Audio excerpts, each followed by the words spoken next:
days before Christmas.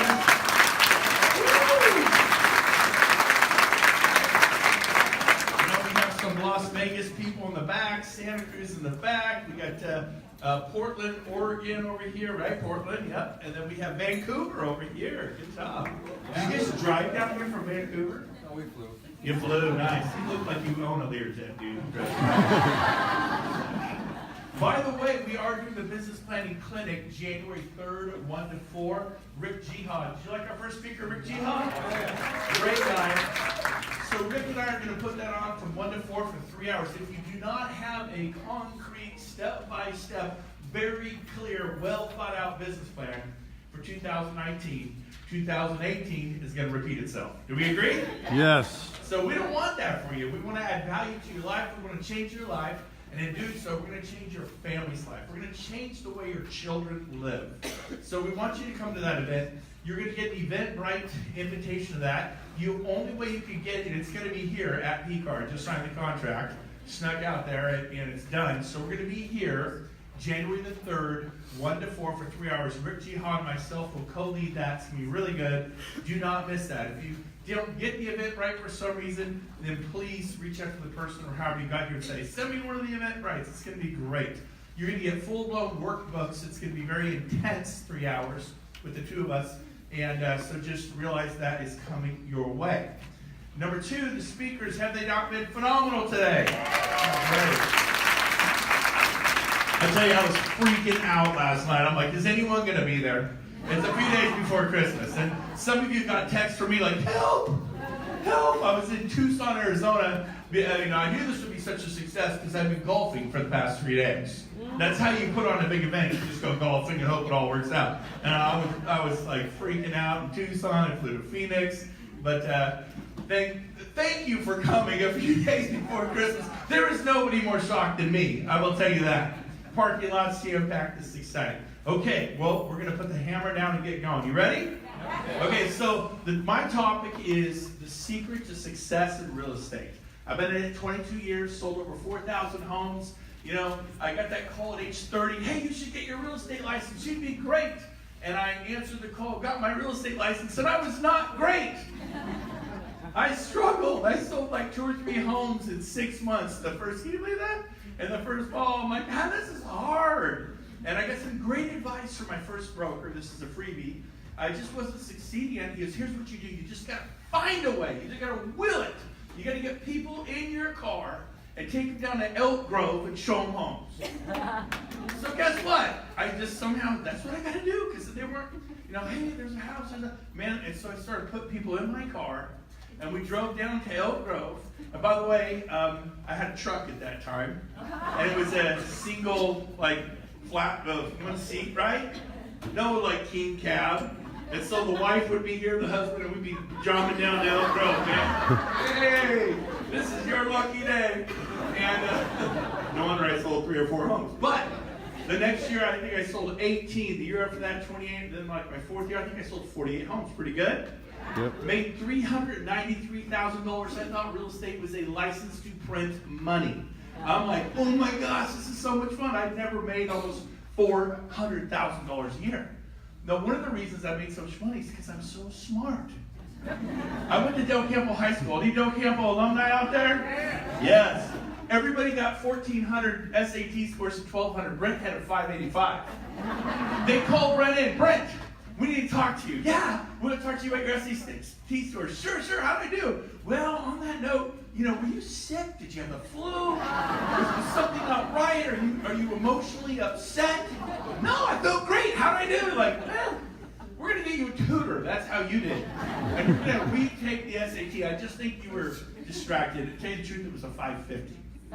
So I got a tutor. I studied. We did the math and the science and the English. And I'm proud to tell you I got that sucker up to 585. And then, seriously. And then my brother, it was 1984, and my brother had gone to Chico State, that private Bible college up north, right? And they said, hey, I would visit him a few times. I'm like, that's my kind of Bible college, I'm a church-going guy now, but back then I was like, hey, my favorite fraternity was Iappa Coors. Now, So we get up there. And I'm like, I am going to Chico State. So I applied to go to Chico State. I got well, thank you, but we have certain academic standards here at Chico State. I've never met anybody who didn't get to that school. My mom said I was special. I'm special. They said, no, thank you. And so something went wrong. I went up to Sierra College, and I applied again. Again, another rejection letter. Couldn't get in. Finally, the third time, persistence paid off. They let me in. What happened? I dropped out 2 years later. Now, anyways, it's a true story. But I had a great time. But I found out my gift was people. My gift was loving other people. My gift was being authentic, being real, and working my little tail off. Anybody can work hard? Can you have real human being discussions with other people? Like authentic, straight, no BS. Just connect with people. Can you do that? That's half of real estate. So, should I start my talk? All right, so if you want to be successful in real estate, the number one thing you need to do is start traveling. Now, I left that up there to be a little like, what the heck is he talking about? Like, go to the Caribbean? Well, you can once you become successful, right? We just got back from Maui. We brought 57 people, our agents, my staff, everybody. Brent got to pay. I need a paper route or something now, but anyways, it's fine. Pay for that. But we had a great time. But what I'm talking about is going to a Mike Ferry event, a Brian Buffini event. Why do I feel like my zipper's down right now? Okay, good, it's not. All right. I'm like, it feels drafty. I just have this picture that the zipper was down. Did I just say that? Anyways, okay. So I'm like, I am not going to do a 25-minute talk with my zipper down. No wonder we're all laughing. Anyways, so I've had way too much coffee. So here's the deal. I'm talking about going to Brian Buffini, Joe Stump, Mike Ferry, Craig Proctor, Mega Camp, RE/MAX's annual convention, the NAR convention, the CR convention, the Women's Council of Realtors, NALREP, ARIA. Wow, you just threw a lot. I've been to every one of them. I was a seeker of knowledge, a seeker of change. I was desperate to succeed. And that's a future slide. Some of you just aren't desperate enough. You're too dang comfortable. You got the easy, you got the 401k from your corporate job before you got here, and you wonder why you struggle in real estate. When you decide you want it so bad that you're willing to change, you will succeed. And until that happens, you're gonna not, does that make sense? Mm-hmm. You gotta want it bad. You gotta want it so bad, you gotta be, most people are living to die. You gotta be dying to live. Who's dying to live, right? Yes. So start traveling. Go to events. I've been to some events that were horrible. You didn't think I was going to say that, did you? But I've been to others where I'm flying home on the airplane, just going, wow. Well, yeah, you can afford to go. No. When I started, I couldn't afford to go. When I started, I shared hotel rooms. When I started, I put a flight on my credit card. When I started, I borrowed money. I've slept in my car in Monterey because I couldn't afford to pay for the room. There's two kind of poverties in this world. One is financial, the other is mental. I was financially poverty stricken when I got this business at 30. I'd just gone bankrupt. But I wasn't mentally. Didn't have mental poverty. Mental poverty is far worse. Mental poverty puts you in the car you drive now, the apartment, the house you live in now. It decides where your family will travel. There's all different levels. Well, I'm not mentally. Really? You're so handicapped by your mind, you don't even know it. Right? I am too, right? So, let's keep going. Start traveling. Number 2, take notes. When you cover these things, you cannot look at the speakers. You can't look at Rick Jihad and go, man, is he really wearing Christmas lights that are flashing? Right? You look at Sean Work, he goes, does he really look like a movie star? Right? And then Rick Jihad looks like the world's most interesting man, right? And then you got Marguerite, who's this beautiful, amazing, and from the heart human being you'd ever meet, right? Yep. And then you got Tom Daves, he's like the bionic, the $1 million bionic man. Remember that? Yeah. What's that guy's name? Steve Austin. He's just good looking, super good. And then I'm glad I put the event on. That's why I'm here. Hey, I'll speak. Sure, man, I guess if you have to. So. But take notes. If you take notes, you remember 70% more than you just sit there and look.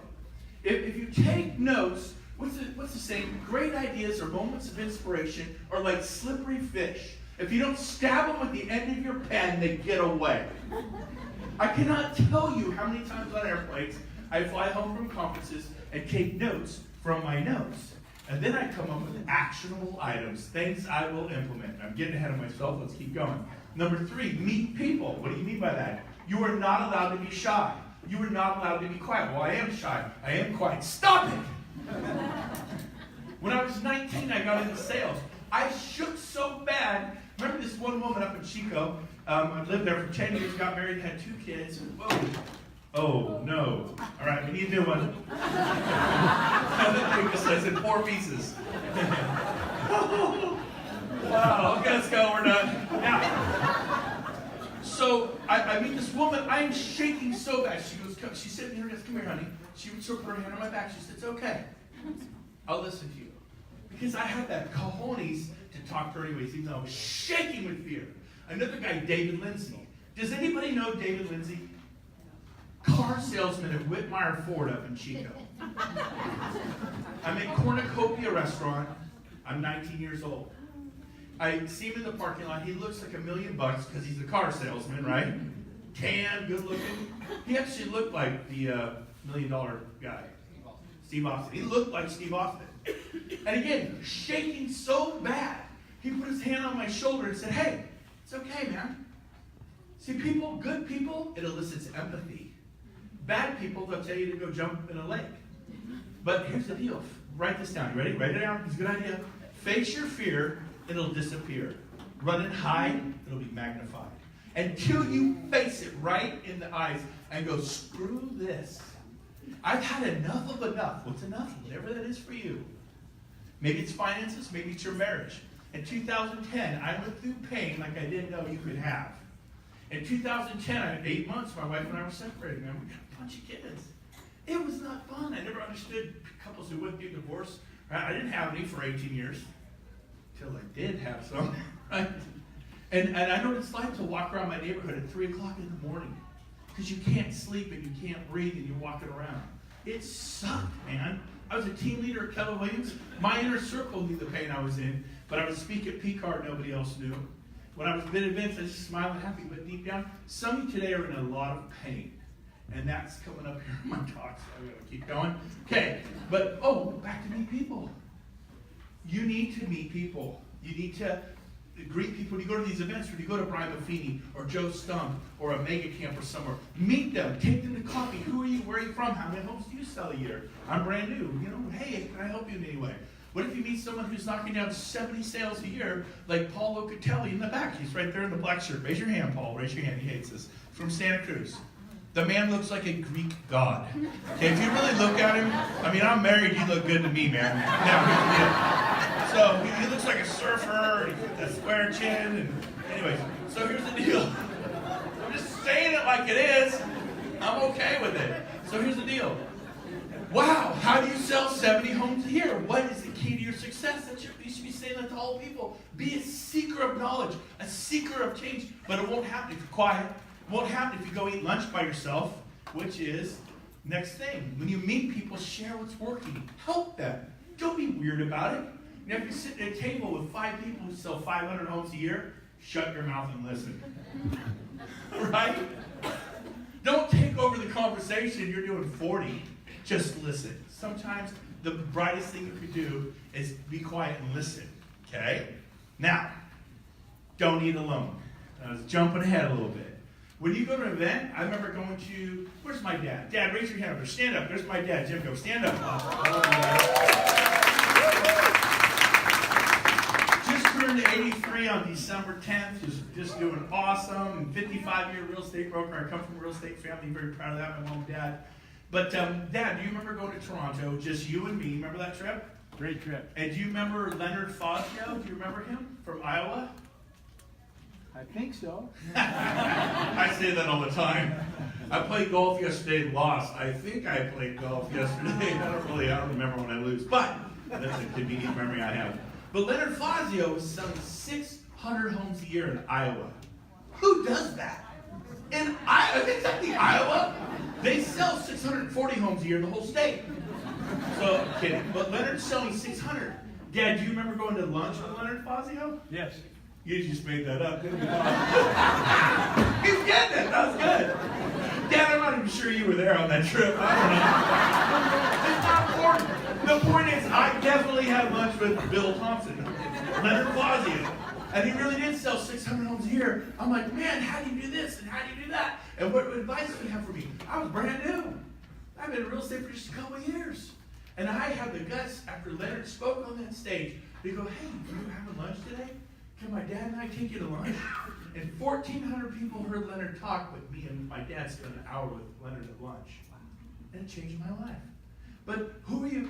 Am I looking for free lunches here? No, I am not looking for free lunches. I need a few less lunches. So you are not allowed to invite me to lunch, breakfast, or dinner. I will have a cup of tea or coffee with you.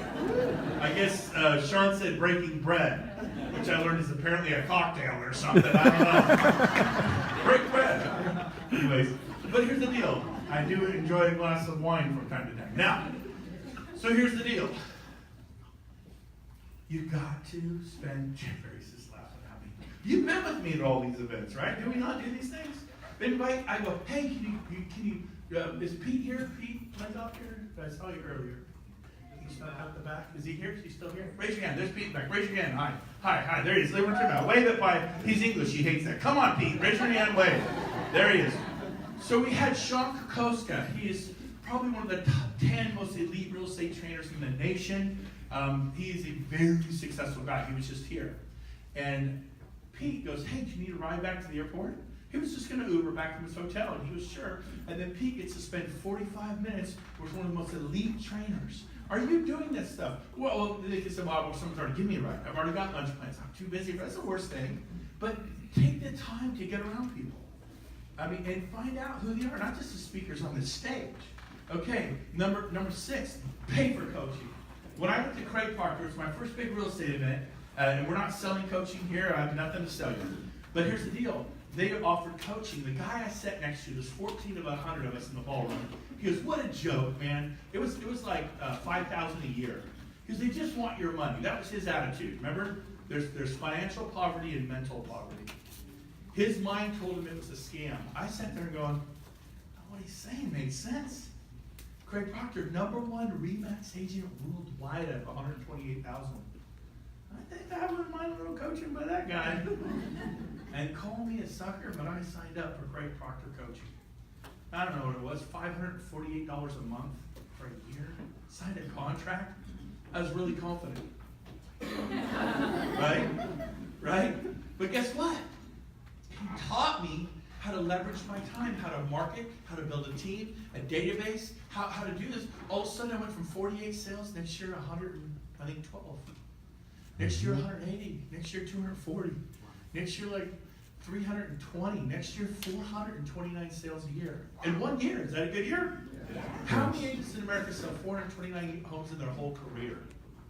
But I was teachable and coachable. Are you teachable and coachable? Well, I already know everything. Really? You're about to get passed.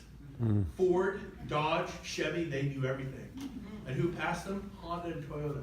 They call it the Rust Belt. They barely made it through because they weren't teachable, they weren't coachable, they didn't hear that times have changed, everything's going gas efficient, and these little tiny gas efficient cars, and everyone bought those 30-mile-an-hour Hondas. And if you ever ran over one of them on the road, it's like, boom, boom. People bought them anyways. Okay? They had good gas mileage. It's like, right? It's like the Toyota Prius. You know, bam, bam, what was that, honey? I don't know. I think it was a Prius. I'm sorry. Paul drove here in the Prius. He's Santa Cruz, save the ocean guy. All right. Keep going. Let me get myself in trouble. Be teachable. Are you really teachable? Are you just too busy talking? Man, what is it I need to do? What did Rick Jihas say? He goes, how do you know the one thing to do? And he's like, just do it. You don't need a seminar. Did you write that one down? There's a guy, Gary Keller, I don't know if you've heard of him. He wrote a book called The One Thing. What's the one thing? You've been to the One Thing seminar? Uh-huh. You've been to expansion seminars? Uh-huh. Man, how do you sell real estate? I go to seminars all the time. They inspire me. They motivate me. I went to this one event. How do I say it? It was the body, mind, soul type of thing, nothing to do with real estate. It was terrible. I went to another one a year ago, it was phenomenal. And I wish I could tell you every seminar, every coach. I tried coaching, didn't work. Well, try a new coach, right? I tried sushi, I hate it. So did I. It's my favorite food now. I like food. If like, where would you go for your birthday? Macooni's. I like Macooni's. I like taro. It's crazy. Okay, implement. So once you get these ideas, once you get this information, you must implement. That's when I'm on airplanes. I love my time on airplanes flying home. And you take notes from your notes and you come up with things to implement. Not 40, like 2 or 3. Like, what are the 2 or 3 things you're going to do tomorrow? What are the 2 or 3 things you're going to do by the end of next week? What are the 2 or 3 bigger projects that you do by the end of the first month? Or what are 2 or 3 things, or 1 or 2 that you get done by the end of the year? Or 1, like Gary says, monotask, right? So, very important to implement. Number 9, fail often and quickly. We're talking about that. You want to get good at real estate, do a lot of it. I've done more open houses than anyone in this room. I'm quite convinced of it. For years and years and years and years, I did them Saturday and Sunday. Until I built a huge team and didn't have to do them anymore. I haven't done open house in decades. Like 5 decades. But the point is, I don't have to do them anymore. I teach mates that time to do 1 or 2 and I'm out. But I did it, and I got really good at it. I mean, how do you think I'd be really good at an open house? Man, I would pull up chairs, stand in front of people, get everyone in the kitchen, 30 people in the kitchen, and say, let me tell you what's happening here today. Is that how you do your open house? God, you get so many people. Go to Facebook, go to my wall. James, can you bring it to the top? And I sell how to do a mega open house for $5.95 and selling it for years all over the country. Sold lots of them. $5.90, because people call me and talk to me for an hour about it. I go, here, buy my DVD, so I monetized it. You can have it. I did a talk here at PCAR last April, and it's the best one I've ever done, fully updated, it's free, it's on my wall. So you're like, what's a wall? I don't know either, but they told me to say that, okay? On my wall Facebook, okay? I don't know what a wall is. No, I don't know, I couldn't find my own wall, okay? Find your wall. Now, find a 14-year-old, they'll show you the wall. Right? Find a 12-year-old, your neighbor. Now, fail often and quickly, though. That's how you get. Here's the deal. Someone was talking about money earlier, and it was Marguerite, and she's talking about why are we so focused on the internet? Well, it's just money. We would rather spend our money than risk our precious ego.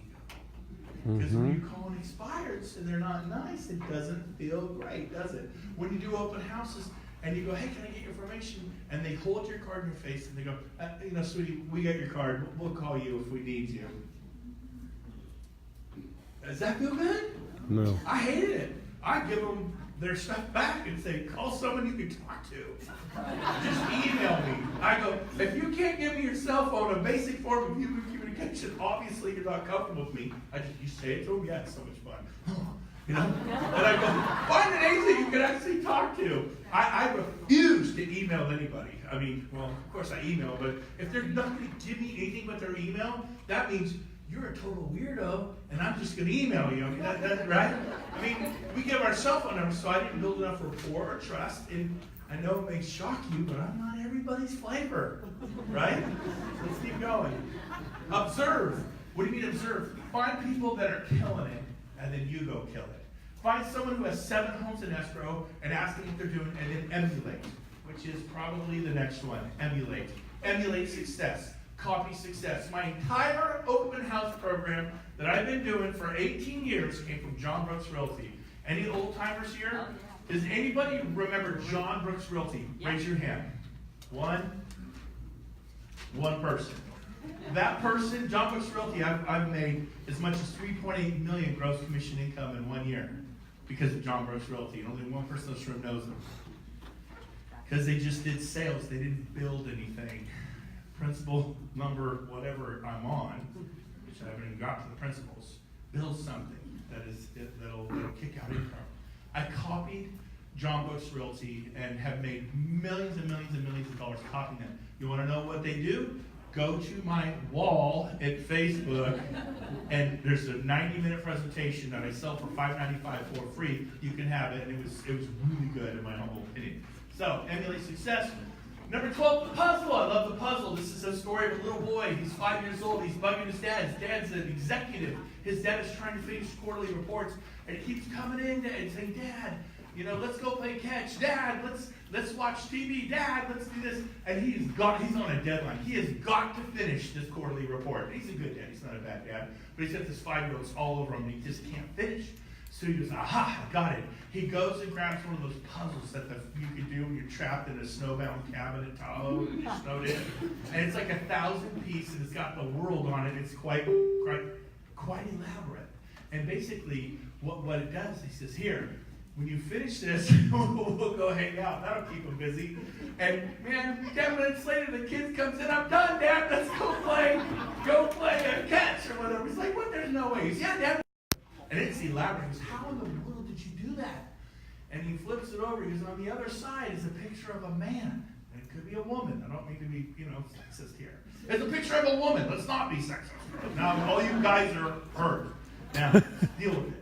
Now, so, picture of a woman. And the little boy goes, it was simple, Dad. I just, instead of putting the world together, I just put the person together. I put the woman together. Once I put the woman together, the whole world came together. Isn't that good? Not good? I heard that. That was very sweet. So, brings me to my next topic, Tony Robbins. What do you mean? I was fortunate in 1999, before 9/11, before Hong Kong went back to China. It was still controlled by the British. I went to Hong Kong. From there, I smuggled Bibles into Chengdu and China, which was like, they send you to Mongolia if they catch you. It was like, I don't know, it's crazy. I wanted to go do it, right?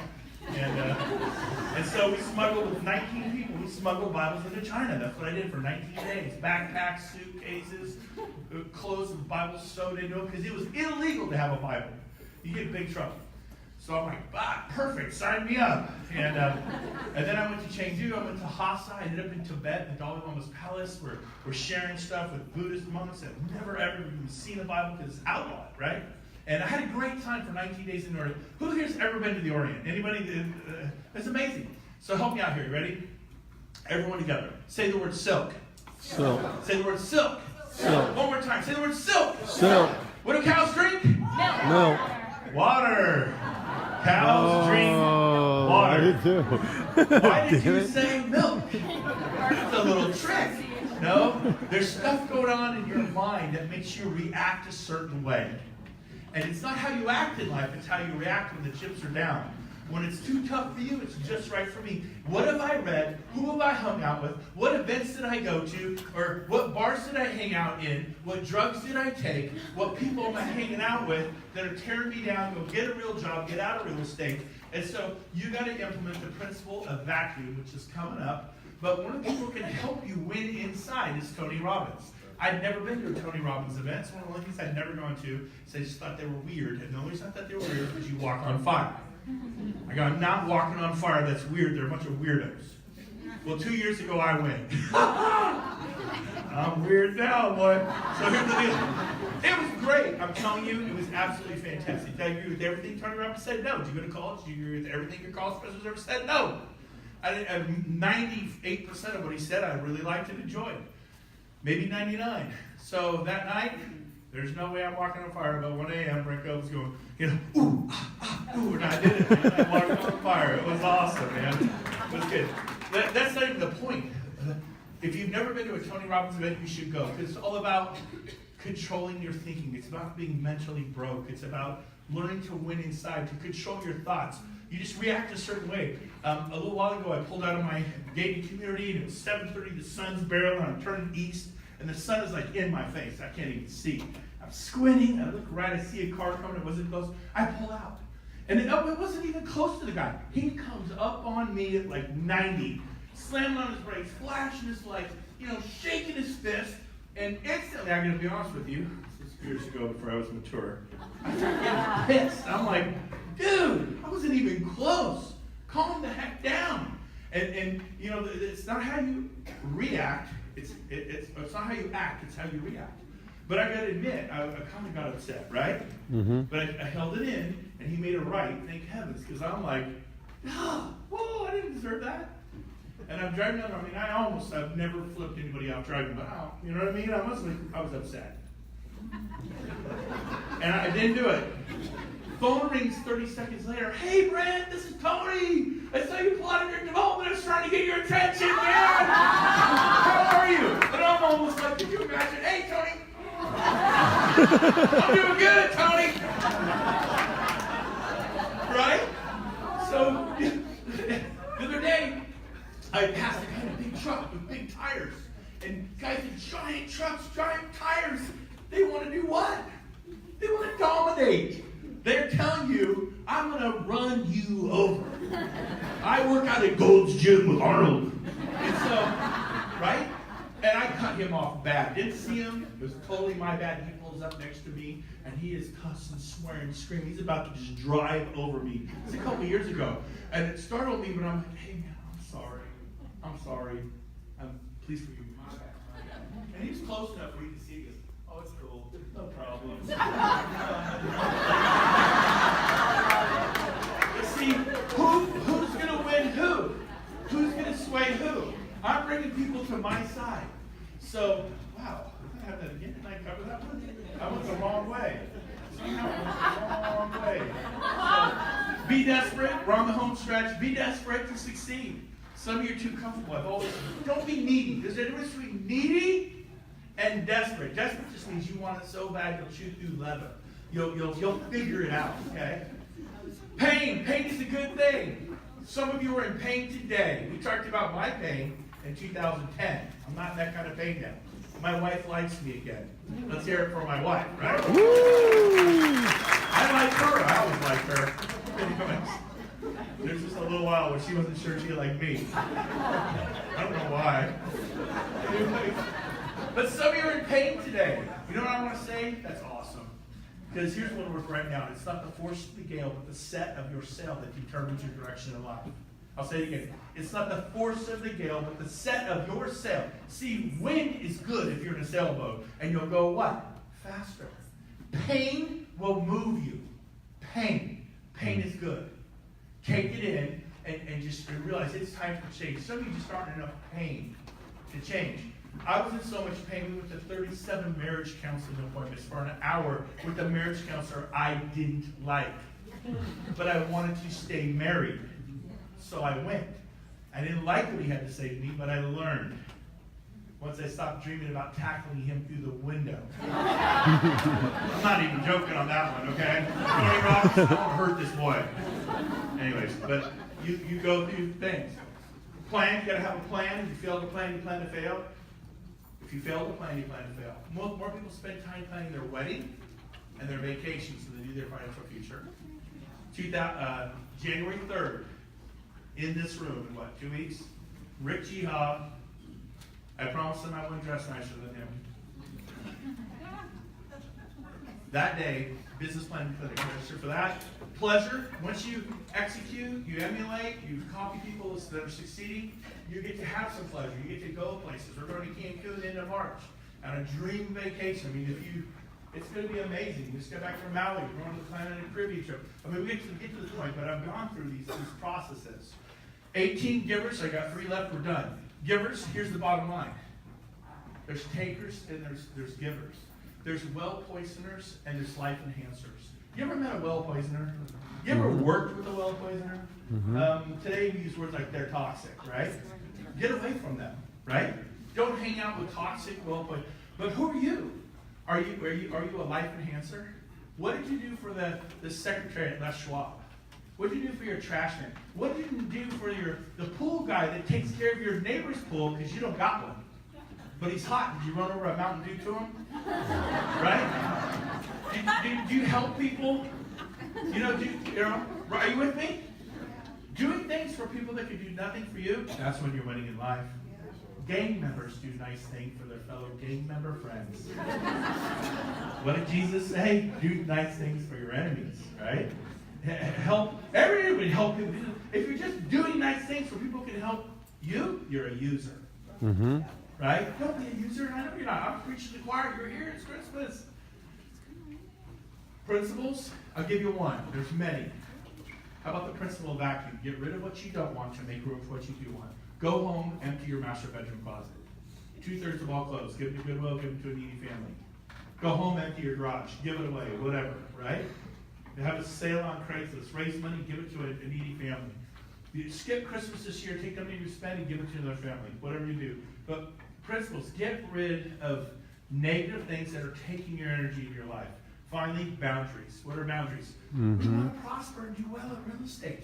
But you cannot let it work 24/7. And right. some of you in this room have been guilty at times of working a lot. I would not stare at anyone in this room. Now, anyways, but here's the deal. We've all been there, right? And you need to put real estate in the box. So you decide, that's that plan. When am I going to be mom? When am I going to be a dad? When am I coaching soccer? Am I present? We heard about that, being present. And then when you work your little bottom off. When you play. Your kids desperately need a mom. Yes. Get off the phone. Leave it in the glove box. My clients, what's more important? Your kids or your clients? What's more important? Your wife or your clients? Your husband or your clients? Well, I might lose it. What's better, to lose your wife or to lose your clients? Word. I'd rather lose some clients. I've totally lost clients. Clients are awesome. I care about them, but I care about my wife more. I had to learn that lesson in 2010. I care about my children more. They're going to be gone. I have 6 kids. 6. All boys, except for 4 girls. So here's the deal.